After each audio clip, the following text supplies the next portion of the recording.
3500 স্টেপের প্রথম স্টেপ চালু হলো। লাগছে, ঘাম এখন থেকেই শুরু হয়ে গেছে প্রচুর। আর এই দেখো, যেতে যেতে আমরা একটা তেজপাতার গাছ পেয়ে গেছি, তেজপাতার গন্ধ হেভি। ওয়াও, বাবা জামা প্যান্ট পুরো ভিজিয়ে ফেলেছে। এটাই ডাবল টেকার রুটের ব্রিজের পাশে, এখানে থাকার জায়গা অনেক আছে। Good morning. আগের দিন আমরা গুগলের দেখানো রাস্তা দিয়ে ডবল টেকার যাওয়ার জন্য অন্য সাইডে চলে গেছিলাম।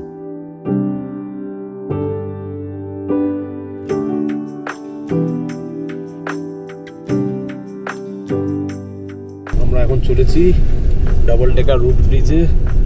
সকাল সকাল 7টা সাড়ে 7টার মধ্যে বেরিয়ে পড়েছি, কারণ কালকে আমরা গিয়ে দেখলাম অনেক বড়, প্রায় 5000 সিঁড়ি বলছে নামতে হবে নাকি ওদিক দিয়ে, এবং সেটা 6টা 7টা বেজে যেত।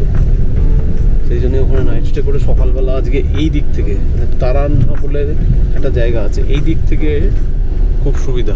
গুগল ম্যাপ সবসময় ওইটা দেখায়, তো এটা দিয়ে নাকি সিঁড়ি কম প্লাস রাস্তাও ভালো। এটাই মেন রোড আর কি, ঠিক আছে, কিন্তু গুগল এটাকে অ্যাভয়েড করে চলে কেন জানি না।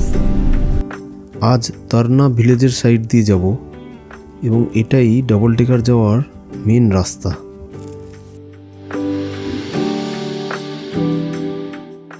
আমরা এখন 8:10 বাজে যাত্রা শুরু করলাম ই দাদাকে সাথ। আপনার নাম क्या है? जेफ।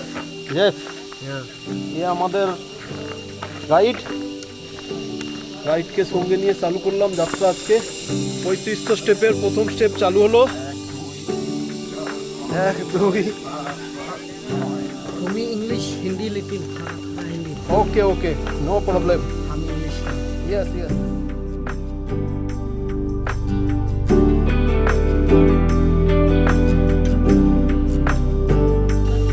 नीचे विलेज क्या है? 2-3 क्रॉस विलेज क्रॉस विलेज। नीचे होम स्टे अवेलेबल?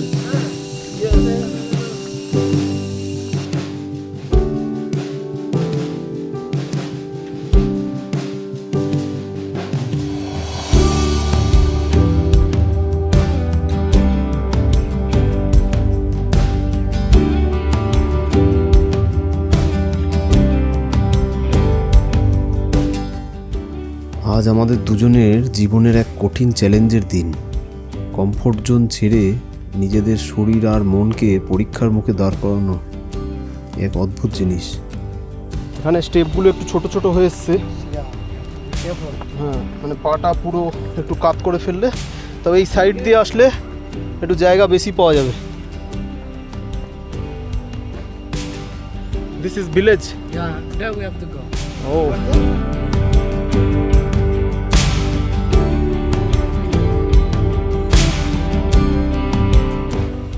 দারুণ লাগছে। ঘাম এখন থেকেই শুরু হয়ে গেছে প্রচুর। দাদা তো রুমাল ভিজিয়ে ফেললো মনে হচ্ছে পুরো। আর এই দেখো, যেতে যেতে আমরা একটা তেজপাতার গাছ পেয়ে গেছি। তেজপাতার গন্ধ হেভি দিচ্ছে। 8:30, মানে 23 মিনিটে সিঙ্গেল ডেকার ব্রিজে চলে এলাম। প্রায় 3 মিনিট গেলেই সিঙ্গেল ডেকার ব্রিজ। এই ট্রেকিংয়ে জল সাথে রাখাটা খুব জরুরি। যদিও পথে মাঝে মাঝে দোকানপাট আছে অনেক। 2 মিনিট টিকিট কাউন্টার। একটা দারুণ অভিজ্ঞতা হচ্ছে বলা যায়। জঙ্গলের মধ্যে দিয়ে এরকম ট্রেকিং এই প্রথমবার। খাটনি থাকলেও বেশ মজাও লাগছে। এই সেতুতে পৌঁছানোটা সহজ নয়, প্রায় 3500-এর বেশি ধাপ নামতে হবে।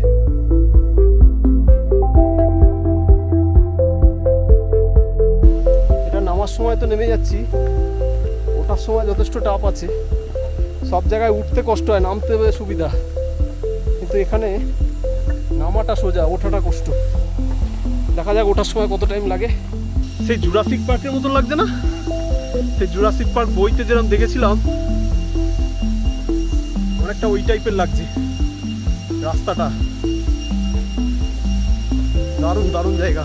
5-6 বছর আগেও এটা খুব বেশি লোক জানতো না, তবে এখন দেশ বিদেশ থেকে প্রচুর লোক আসে। যেটা রাবার ট্রি রুটসগুলো দিয়ে তৈরি হয়েছে। অ্যাকচুয়াল এই রুটসগুলো বেরায়, সেগুলোকেই টেনে ওরা ওই পারে জাস্ট একবার জুড়ে দেয়, তারপরে নিজের থেকেই চালু হয়ে যায়।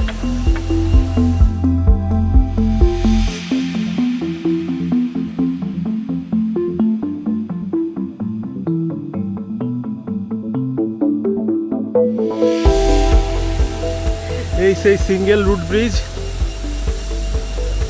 এই রুট ব্রিজ তৈরি হতে প্রায় 25-26 বছর লাগে, কিন্তু যত দিন যাবে এ আরো শক্তিশালী হবে।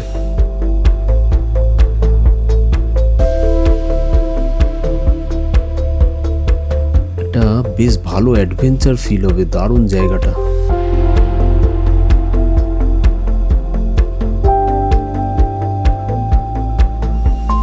না দেখলে উপলব্ধি করা মুশকিল আছে, রুটগুলো কত শক্ত হয়ে গেছে।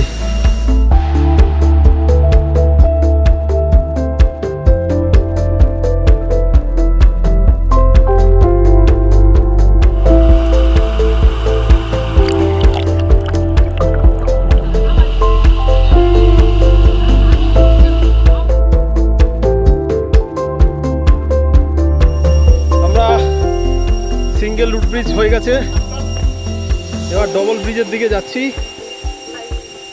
ডবল ব্রিজের রাস্তা অতটা কঠিন নয়, বেশি হাইট নয় ওরকম। প্রথমটা যেমন একদম খাড়া খাড়া ছিল সিঁড়িগুলো, এখন অনেকটাই সফট আছে। প্রথম হ্যাঙ্গিং ব্রিজ চলে এসছে। ব্রিজের কন্ডিশন দেখে বেশ ভয় লাগবে, বহু পুরনো ব্রিজ।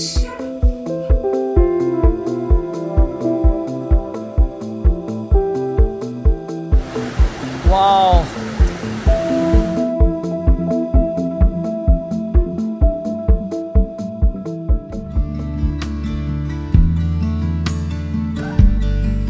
একসঙ্গে এত প্রজাপতি, দারুণ লাগছে। এই ছোট ছোট জিনিসগুলোই ট্রেকিংয়ের ক্লান্তি দূর করিয়ে দেয়।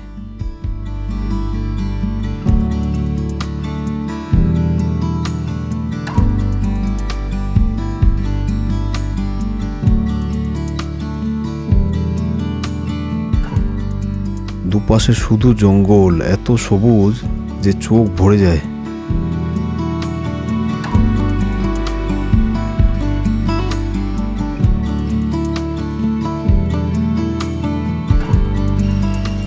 আমরা এরম দাঁড়িয়ে গেছি একটু ডিম সেদ্ধ খাবো বলে, খেয়ে দিয়ে আবার আগাবো।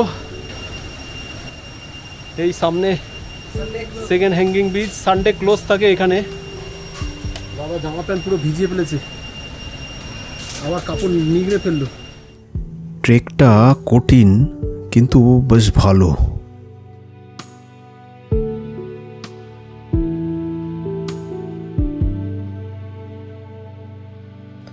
ক্লান্ত লাগছে কিন্তু থামতে ইচ্ছা করছে না। এখানে শহরের মতন কোনো শব্দ নেই, শুধু জঙ্গলের ভিতর থেকে এক অদ্ভুত আওয়াজ আসছে।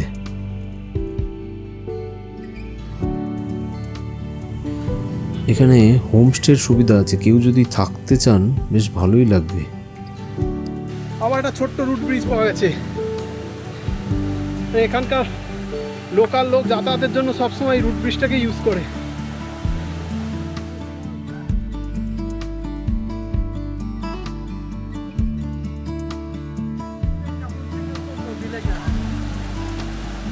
কত বড় বড় রুট হয়ে গেছে, এ তো বেশি পোক্ত আরো। হেভি স্ট্রং, দারুণ স্ট্রং ব্রিজ, হেভি ব্রিজ।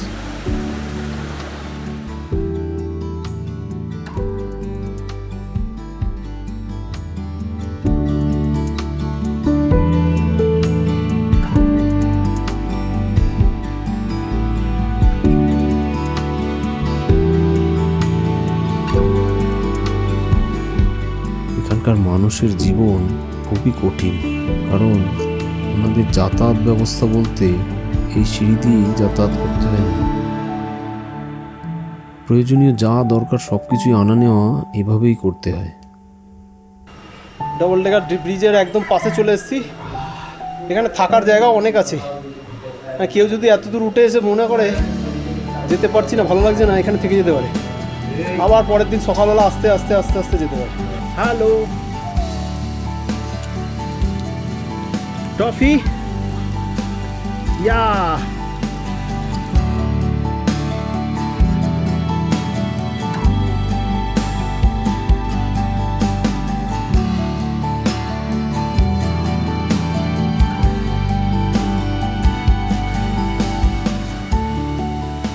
এখান থেকে রেনবো ফলসও যাওয়া যাবে, ওটা আরও প্রায় 1 ঘন্টার বেশি লাগে, আপ ডাউন 2-2.5 ঘন্টা।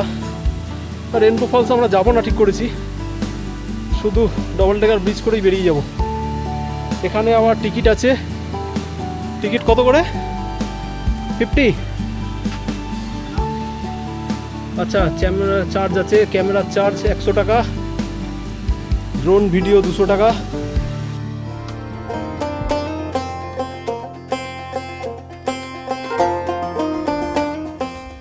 আজ থেকে প্রায় 150-200 বছর আগে খাসি উপজাতির মানুষরা প্রকৃতির সাথে লড়াই না করে প্রকৃতিকেই নিজেদের সহায়ক বানিয়েছিল।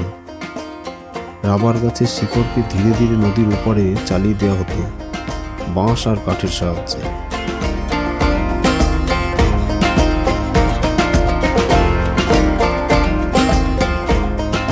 একটা গাছ থেকেই 2টো রুট বেরিয়ে 2টো ব্রিজ তৈরি হয়ে গেছে। এদিক থেকে নদী বইছে, ঝর্ণার জল আসছে, নিচে অনেক মাছ রয়েছে।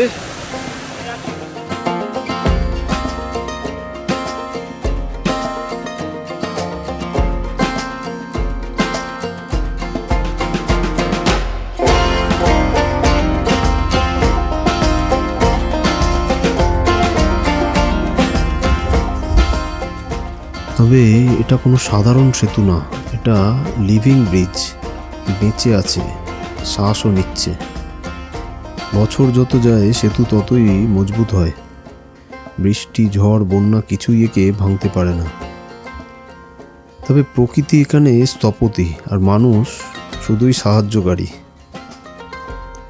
এই জায়গায় একটি নয়, 2টো সেতু আছে, একটার উপরে একটা, নিচেরটা পুরনো, উপরেরটা পরে তৈরি হয়েছে। এই জন্যই এইখানকার জায়গার নাম ডবল ডেকার রুট ব্রিজ। এই শিকড়ের উপর দিয়ে হাঁটলে মনে হয় যেন ইতিহাসের উপর দিয়ে হাঁটছি। এখানে আসলে বোঝা যায় উন্নয়ন মানেই কংক্রিট নয়। আজ এই জায়গাটা বিশ্বজুড়ে পরিচিত, কিন্তু ভিড় বাড়ার সাথে সাথে বিপদও বাড়ছে।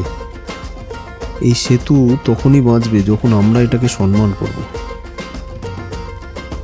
ডবল ডেকার রুট ব্রিজ আমাদের শিক্ষা দেয়, প্রকৃতিকে বদলানোর চেষ্টা না করে যদি আমরা তার সাথে চলতে শিখি, তাহলে প্রকৃতি আমাদের থেকেও বেশি শক্তিশালী কিছু তৈরি করতে পারে।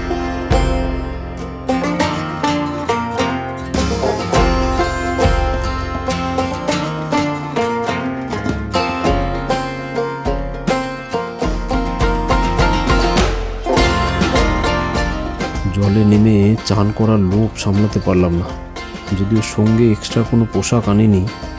এখান থেকে ড্রেস ভাড়া করে নেমে পড়লাম, দারুণ লাগলো।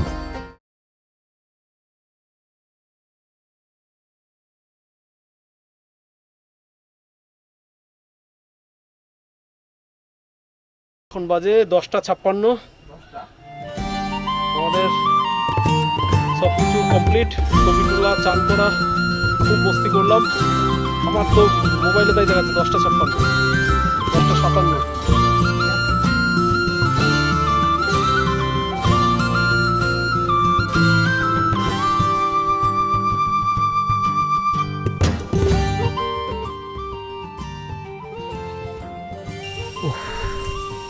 আর প্রায় 500 সিঁড়ি বাকি আছে।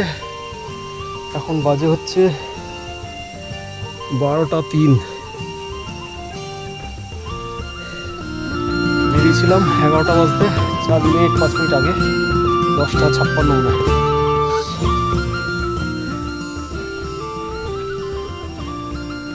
মোটামুটি 1 ঘন্টা 25 মিনিট লাগলো।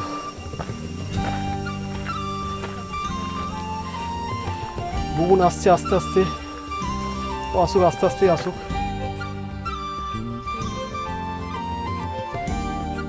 দুবেলার থালি চলে এসেছে আমাদের। রুটি, স্যালাড, সবজি, এরকম ডাল আছে, চানা, রাইস আসবে। এই ছিল মেঘালয়ের এক জীবন্ত বিস্ময়। যদি ভিডিওটা ভালো লাগে তাহলে শেয়ার করবেন। আজকে এই পর্যন্তই, দেখা হবে পরের পর্বে। সবাই ভালো থাকবেন।